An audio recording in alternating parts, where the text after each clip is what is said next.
ये कहीं ना कहीं एक तरह से न्याय का गला घोंटा जा रहा है।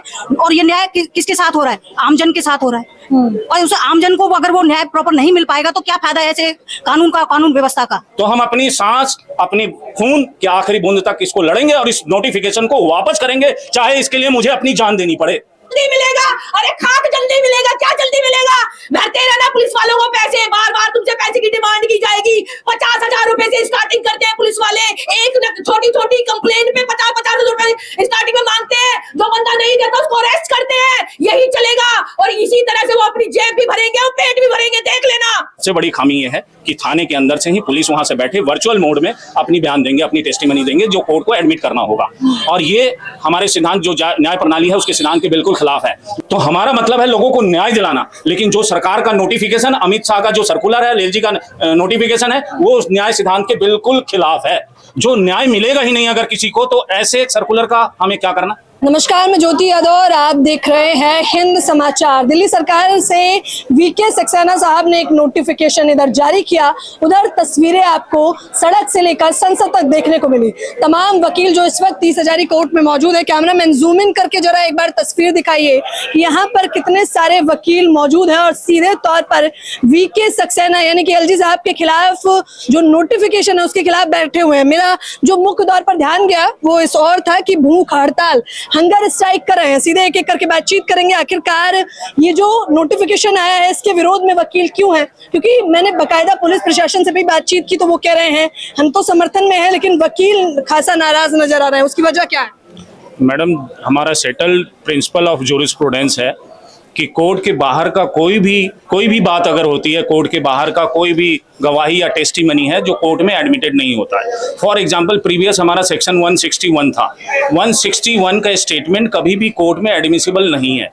इसी तरह अगर कोर्ट से बाहर, कोर्ट के प्रीमाइसेस से बाहर अगर कोई भी स्टेटमेंट होता है या टेस्टिमनी होता है तो कोर्ट उसको रीड नहीं कर सकती, उसको एडमिट नहीं कर सकती। इसी सेटल्ड प्रिंसिपल ऑफ लॉ पे हमारा विरोध है, क्योंकि अभी जो नोटिफिकेशन आया है उस नोटिफिकेशन के अंतर्गत जो पुलिस थाना है उसको डेजिग्नेटेड प्लेस बना दिया गया है, जहां से वो पुलिस या कोई भी विटनेस टेस्टिमनी अपना दे सकता है जो कि कोर्ट में एडमिसिबल होगा। तो ये सेटल्ड प्रिंसिपल ऑफ जूरिस्प्रूडेंस का वायलेशन है। न्याय मिलने की उम्मीद नहीं है। आपको पता है पुलिस वाले अपने हिसाब से किस तरह से बयानों को तोड़ मरोड़ के पेश करते हैं। प्रोसिक्यूशन अपने स्टोरी को, अपने कॉन्कोक्टेड स्टोरी को प्रूव करने की कोशिश करती है, एक्यूज्ड को जबरदस्ती जेल भेजने की तैयारी करती है।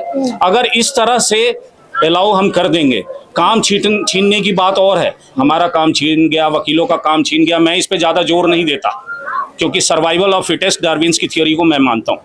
मैं इस बात को कहता हूं कि सेटल्ड प्रिंसिपल ऑफ जूरिस्प्रूडेंस जो न्याय का सिद्धांत है उसका वायलेशन है। जो न्याय मिलेगा ही नहीं अगर किसी को, तो ऐसे सर्कुलर का हमें क्या करना।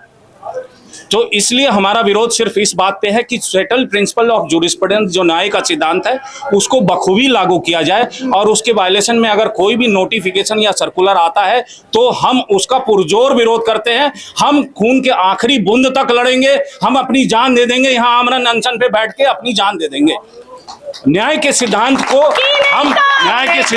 कहीं भी खत्म नहीं होने देंगे। न्याय के लिए लड़ेंगे, न्याय दिलाना हमारा फर्ज है।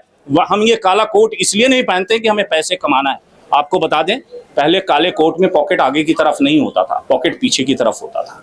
लोग अपने जो न्याय ढूंढने आते थे वो अपनी मर्जी से इसमें फीस दे जाते थे।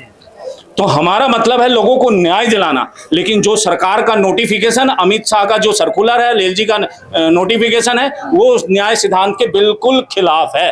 तो हम अपनी सांस, अपने खून के आखिरी बूंद तक इसको लड़ेंगे और इस नोटिफिकेशन को वापस करेंगे, चाहे इसके लिए मुझे अपनी जान देनी पड़े। मैं नेता नहीं हूं, मैं कभी भी नेता के लिए किसी के पास वोट मांगने नहीं आऊंगा, ना गया हूं आज तक, ना जाऊंगा आगे भविष्य में, ये भी वादा है मेरा। लेकिन एलजी साहब, सवाल सुनिए, एलजी साहब ने जब नोटिफिकेशन जारी किया तो उसमें तमाम चीजें थी, उन्होंने बाकायदा बताया भी कि किस प्रकार से इससे प्रशासन को राहत मिलेगी। ये मैं जानता हूँ, मानता भी हूँ कि पुलिस के पास बर्डन बहुत ज्यादा है, पुलिस के पास ओवरलोड है वर्क का। तो इसका फायदा और या इसकी वजह से नुकसान न्याय सिद्धांत को नहीं होना चाहिए। आपके पास रिसोर्सेज हैं, आपके पास पैसे हैं, आप उस पैसे का इस्तेमाल करके पुलिस फोर्सेज को बढ़ाइए, पुलिस में एम्प्लॉयमेंट कीजिए। इतनी बेरोजगारी है, आप जगह जगह घूम के मोदी जी और अमित शाह ये कहते हैं कि हम इतने लोगों को रोजगार दे रहे हैं, इतने लोगों को काम दे रहे हैं। दिल्ली में क्या पैसे की कमी है? दिल्ली की जीएसटी देखिए, रेवेन्यू देखिए, कितना पैसा आता है। क्या दिल्ली सरकार एक्स्ट्रा पुलिस फोर्सेज को भर्ती नहीं कर सकती? थाने में कितने पोस्ट खाली है, क्यों नहीं भर्ती किया जा रहा है? क्यों उन बेरोजगारों को बेरोजगार रखा जा रहा है जो कि डिजर्व करते हैं पुलिस की नौकरी? वो इसलिए कि पैसा बचाना है और लोगों के न्याय के साथ नुकसान करना है। लोगों को नोटिफिकेशन में खामियां बताइए जो मुख्य तौर पर आपको लगता है कि जिसके विरोध में वकील है। जी, नोटिफिकेशन में सबसे बड़ी खामी ये है कि थाने के अंदर से ही पुलिस वहां से बैठे वर्चुअल मोड में अपनी बयान देंगे, अपनी टेस्टिमनी देंगे जो कोर्ट को एडमिट करना होगा। और ये हमारे सिद्धांत जो न्याय प्रणाली है उसके सिद्धांत के बिल्कुल खिलाफ है। वो ये कहता है कोर्ट से बाहर के, कोर्ट के जो चार दीवारी है उसके बाहर की कोई भी बयान कोर्ट में एडमिसिबल नहीं है। तो ये सीधा क्लैश हो रहा है, हमारे न्याय सिद्धांत को, हमारे न्याय प्रणाली से खिलवाड़ किया जा रहा है। और हम ऐसे किसी भी बात को बर्दाश्त नहीं करेंगे जो न्याय प्रणाली से खिलवाड़ करती है। और इसलिए नोटिफिकेशन हमारे न्याय प्रणाली के खिलाफ है। आप इसे समझिए कि पुलिस, अगर हम भी बयान देते हैं कोर्ट से बाहर तो वो बयान कोर्ट में एडमिसिबल नहीं है। एक्यूज का बयान लेता है, आप जानते होंगे मैडम कि जब भी कोई घटना घटती है तो पुलिस आती है इन्वेस्टिगेशन के लिए। इन्वेस्टिगेशन में जो भी बयान लिया जाता है 161 की एंट्री होती है, उस एंट्री को एडमिट नहीं किया जाता है कोर्ट के अंदर। कोर्ट के सामने बयान होता है, उसको 164 का स्टेटमेंट बोलते हैं। वो एक्यूज प्रोसिक्यूटर्स का भी होता है और एक्यूज का भी होता है और अदर विटनेसेस का भी होता है। तो उसकी एंट्री एडमिसिबल है। कोर्ट के बाहर की किसी भी बयान को, टेस्टिमनी को कोर्ट एडमिट नहीं करेगी। ये सिद्धांत है हमारा, इसी सिद्धांत पे जुरिस्प्रूडेंस हमारा, इसी सिद्धांत पे न्याय प्रणाली चलता है। अच्छा, जो एक जवाब दिया गया कि इससे समय की बचत होगी, उस पर क्या प्रतिक्रिया है आपको? कोई समय की बचत नहीं होगी, बल्कि न्याय प्रणाली से खिलवाड़ किया जाएगा। सरकार अपने जिस आदमी को चाहेगी जेल में भेज देगी, जिसको चाहेगी वो जेल से बाहर रखेगी। उसे आंखों से धमकी दिया जाएगा कि अगर तुमने बयान मेरे हिसाब से नहीं दिया तो तुम्हें जेल के अंदर बंद किया जाएगा। और वो पढ़ के भी तो बयान दे सकता है। आपको पता है क्रॉस एग्जामिनेशन, मैडम मुझे नहीं पता आपको कानून की कितनी जानकारी है, मैं थोड़ा सा आपको समझाने की कोशिश करूंगा। सबसे पहले चीफ एग्जामिनेशन होता है। तो चीफ एग्जामिनेशन में वो बातें कही जाती है जो उसे याद है, किताब देखने की इजाजत नहीं होती है। आप पहले देख सकते हैं, लेकिन वहां बैठे अगर वर्चुअल मोड से कोई किताब देख रहा है या पीछे से कोई लिख के दिखा रहा है तो क्या आप देख पाएंगे? या कोर्ट का जज जो प्रिजाइडिंग ऑफिसर है उसको देख पाएगा? बिल्कुल नहीं देख पाएगा। तो ऐसे हालात में क्या होगा? वो ट्यूटर्ड होगा और सिखाई हुई बात को करते, तो ऐसे किसी को न्याय ही नहीं मिलेगा।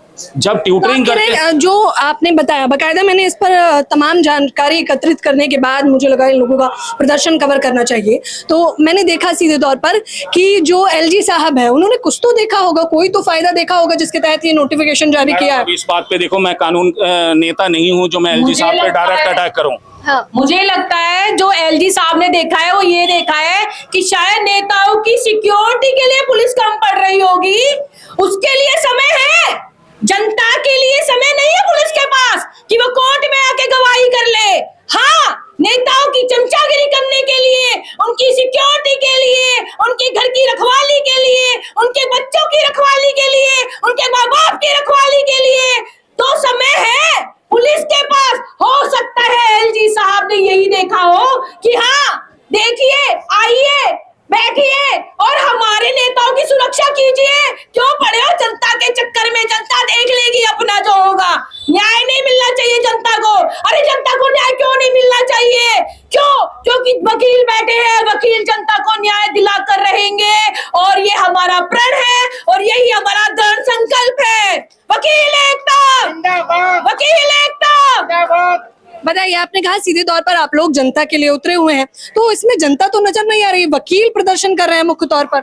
क्योंकि जनता को गुमराह किया जा रहा है एफएम के थ्रू निकाली जा रही है बातें। अरे जनता, तुम्हें न्याय जल्दी मिलेगा, अरे खाक जल्दी मिलेगा। क्या जल्दी मिलेगा? भरते रहना पुलिस वालों को पैसे, बार बार तुमसे पैसे की डिमांड की जाएगी। 50,000 रुपए से स्टार्टिंग करते हैं पुलिस वाले, एक छोटी छोटी कंप्लेंट पे 50,000 रुपए स्टार्टिंग में मांगते हैं। जो बंदा नहीं देता उसको अरेस्ट करते हैं। यही चलेगा और इसी तरह से वो अपनी जेब भी भरेंगे और पेट भी भरेंगे। देख लेना, कोई न्याय नहीं मिलेगा। बताइए, जब ये नोटिफिकेशन आया इसके बाद तो आप लोगों की बाकायदा मुलाकात भी हुई है कमिश्नर साहब से, तो उन्होंने क्या कुछ आश्वासन दिया आप लोग? सब झूठे आश्वासन है, सब एक चाय की प्याली है जो नहीं चलेगी, ना बर्दाश्त की जाएगी। जो बात होगी खुल के सामने आए, जो बात कहेंगे उसके नोटिफिकेशन निकाले जाए, पार्लियामेंट से कानून वापस चल सकेगा। बताइए, इससे आप लोगों को नहीं लग रहा कि आप लोग जिस प्रकार से स्ट्राइक कर रहे हैं उसकी वजह से जनता के केसेस ही पेंडिंग हो रहे हैं? देखिए, ये लड़ाई जनता के लिए ही है। अगर इसमें जनता के केसेस पेंडिंग हो रहे तो जनता के केस को जल्दी चलाने का काम भी हम ही करेंगे। जनता के केस को जल्दी भी हम ही चलाएंगे।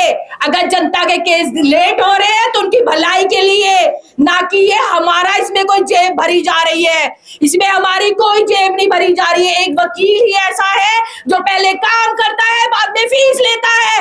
मतलब चले जाओ डॉक्टरों के पास, पहले फीस सामने धरवा लेते हैं, तब आगे ऑपरेशन करते हैं। किसी भी आप प्रोफेशन में चले जाइए, कोई भी एक ऐसा व्यक्ति हो या कोई भी एक ऐसा प्रोफेशन में कोई हो कि पहले कहते चलो मैं तुम्हारा केस कर, मैं तुम्हारा काम कर देता हूँ, बाद में तुम पैसा दे देना। कोई नहीं, पहले पैसा लेते हैं, बाद में काम करते हैं। सिर्फ वकील ही है जो पहले काम करते हैं, क्योंकि वो जनता के सेवक है और जनता की सेवा करते हैं। नेता जनता की सेवा नहीं कर रहे हैं, वो सिर्फ अपनी सेवा कर रहे हैं और अपनी सेवा कराने के लिए पुलिस को अपने में लगाए रखना चाहते हैं, क्योंकि उन्हें सिक्योरिटी के लिए पुलिस कम पड़ रही है।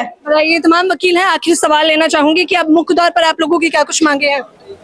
हमारी मांगे ये हैं, जो हमारे खिलाफ नोटिफिकेशन आया है, जब तक वो पूरा नहीं होगा तब तक हम अपनी हड़ताल को नहीं करेंगे, पीछे नहीं लेंगे। क्योंकि अगर आज हम डर गए तो ये पुलिस वाले अभी तक तो हमें देख के हाथ मिलाते थे और शेक हैंड करते थे और हम वहां जाके हमारी बात सुनते थे। उसके बाद एक होमगार्ड भी हमारी बात नहीं सुनेगा। दूसरी बात ये है, ये खाली हमारे अपने लिए नहीं है, ये हम जनता के लिए भी कर रहे हैं। वकील हमेशा लास्ट तक लड़ता है, उसके बाद जाके उसकी जेब में 4 पैसे आते हैं, और जब हमारे अधिकारों का हनन ही खत्म हो जाएगा तो हमें पूछेगा कौन? तो जब तक हमारा नोटिफिकेशन पूरा नहीं होगा, होम मिनिस्टर से लेटर नहीं आएगा, बीच के जितने भी नेता हैं अगर उनको वो बार बार जो ये व्हाट्सएप पे ये कर रहे हैं, चलो ये है, ताकि वकील ठंडा पड़ जाए और ताकि हम अपने एम को लेकर के फिर पुलिस वहीं से वो वीसी पे वो होगी तो हमारे लोगों का हनन खत्म हो जाएगा। और ये मैं ये कहना चाहता हूँ, जब तक हमारी मांगे पूरी नहीं होगी, नोटिफिकेशन वापस नहीं होगा, तब तक हम लड़ते रहेंगे। बताइए, कह रहे हैं कि नोटिफिकेशन